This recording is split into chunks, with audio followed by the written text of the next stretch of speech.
Happy Holi সবাইকে ভক্তদের। তা মায়ের কাছে আমি সকাল সকাল তো আজকে পূর্ণিমা, দোল পূর্ণিমা, তো মায়ের কাছে এসে গেছি।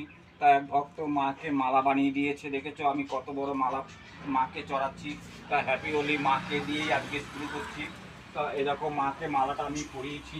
তা মাকে আজকে পূর্ণিমা, দোল পূর্ণিমা কেমন লাগছে তোমরা অবশ্যই কমেন্ট করে জানাবে। মাকে কত সুন্দর লাগছে আজকে দেখার, অবশ্যই বলবে।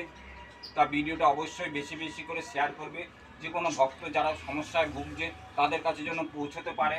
তাই এই মা খুব জাগ্রত, অল্প সময়ের মধ্যে প্রতিকার করে দেয় যে কোনো সমস্যা থেকে। তোমরা এই মাকে ডাকো, মায়ের ফটো দেখো, মাকে ডেকে স্মরণ করো, উপকার নিশ্চয়ই পাবে। তা সবাই একবার করে কমেন্টে লেখো জয় মা মনসা দেবী জয়, মা নাগ দেবীর জয়, জয় বিশ্বহরী মায়ের জয়। এই মা অল্প সময়ের মধ্যে যে কোনো সমস্যা থেকে ভক্তদের ভালো করে। জয় মা মনসা দেবীর জয়, জয় জয় মনসা দেবীর জয়।